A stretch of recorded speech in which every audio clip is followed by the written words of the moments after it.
I've had my computer for almost 4 years, and it's a culmination of saving up money, about half a dozen upgrades, and investing into my YouTube channel. So it means a lot to me. But on November 2nd, it broke. I haven't fixed it yet, and somehow life is a little bit more pleasant. I realized that the long hours on my computer led to some unhealthy habits, and the computer breaking ended up being a blessing in disguise. So let's talk about it.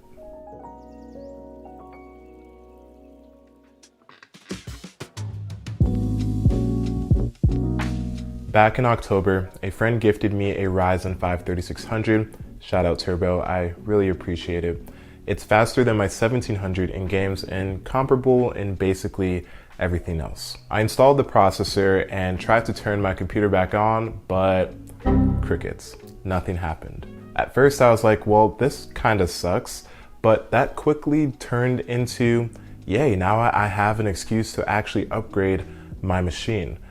But after contemplating the situation a little bit, I asked myself the question, why do I need to upgrade? I could just fix my computer. And that was my first unhealthy habit unveiled. I buy things I don't need. Oftentimes when something breaks, my first inclination is, oh, let me upgrade to the newest model instead of let me try and fix it or let me use the resources I have to replace it. This issue was abundantly clear when I looked around my room. I had tons of computer parts sprawled everywhere. Some of these parts I've hoarded for years. And so why would I buy something new when I have all this extra stuff around me? It just doesn't really make a lot of sense.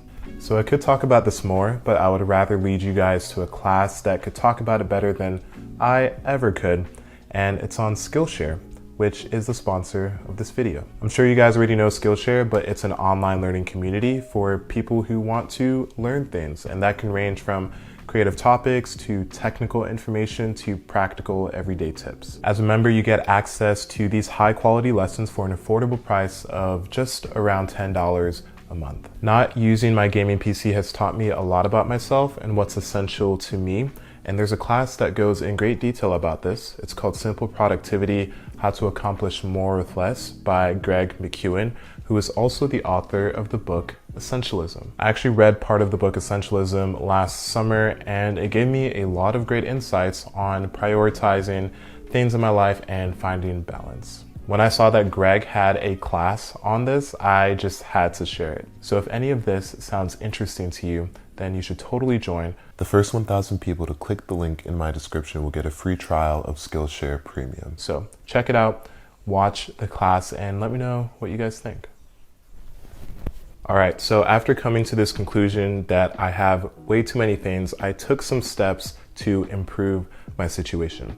I took inventory of all my computer parts, and I'm currently in the process of organizing it. And wow, I can see a huge difference already. Firstly, I don't feel so cramped and so isolated, and that has definitely improved my mental health. I feel so much better working in the space now when I need it, and I'm sure the before and after pictures will show you exactly what I mean. It's also reminded me that I need to take more responsibility on how I take care of the things that I already own. I feel like once I understand that these products are more essential than I give them credit for, I won't be so inclined to buy new things all the time. Spending this time decluttering also made me realize how much time I really do spend on my computer and how it was affecting my mental, physical, and social health negatively. With my computer running, I used to edit videos, write scripts, play video games, do my homework assignments, all in super long spans, like 4+ hours without taking a break. I wouldn't drink enough water, so I was dehydrated, and I would forego simple, healthy things like exercise just to spend another hour editing or finishing an assignment. When I transitioned over to the laptop, I told myself you can use this for 2 hours straight without taking a break.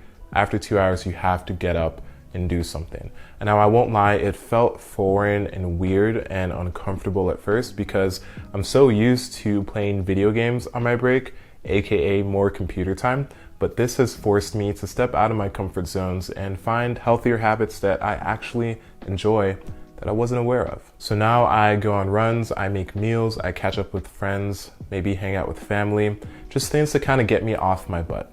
And the more I do it, the more it becomes routine. The laptop method has also forced me to socialize, which might be an introvert's nightmare. I've had social anxiety before and it still bubbles up from time to time, so this was also kind of uncomfortable. But I've realized that if I'm just editing a script or doing homework assignments around other people, around family, at a coffee shop, safely of course, even if I'm not interacting with anyone, it just feels so much better. Humans are very social beings, and so isolating myself in my room with my desktop was definitely not doing me any favors. I could tell that the longer I was in my room, I was like slowly becoming more of a hermit. Like, I don't know if there's a scientific way for you to prove someone's hermitness, I guess, but definitely as time went on, it was increasing. I guess for you guys it would be this way, right? I don't know. I don't know which way the camera is, but I was becoming more of a hermit. All of these small changes the last 2 weeks and some change have led to a clearer mind, and that has definitely helped gain perspective in, I guess, the last category, and that is in the YouTube channel.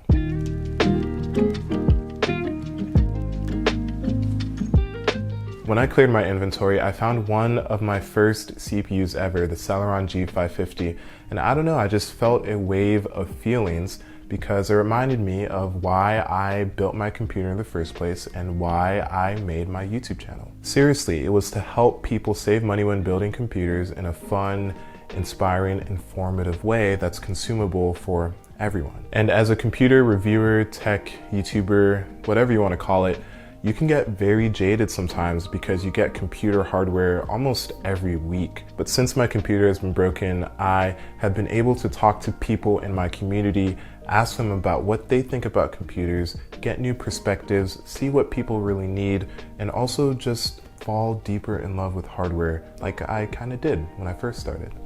All of this to say that the last few weeks have been a really cool journey of detaching myself from my little bubble and technology sphere and reconnecting with other people, finding healthier habits, and I guess relearning why I'm doing all of this in the first place. I'm also very glad I have the luxury to do this because I know for some people their computer does lead to their livelihood, and if it breaks, they can't afford to take a 2.5 week break like I did. With everything being said though, I will fix my computer.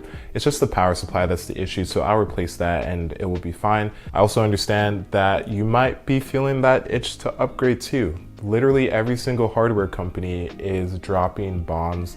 New AMD CPUs and GPUs, new GPUs from NVIDIA, even Apple has their new Macs. If having a great gaming computer is something you prioritize, then yeah, that's something that's important to you. So go ahead and upgrade, buy what you want. But if that's not really something that's a priority, then totally just wait it out. Those are my thoughts. Who knew that a broken computer could teach me so many different things? Didn't even realize any of this would be happening, but it's been a very welcome journey. So if you guys are interested in connecting with me, you can follow me on all my socials at OzTalksHW on everything, but I really only use Twitter. That's about it. So hit me up on Twitter if you want to talk about this more. And I'll see you guys in the next video.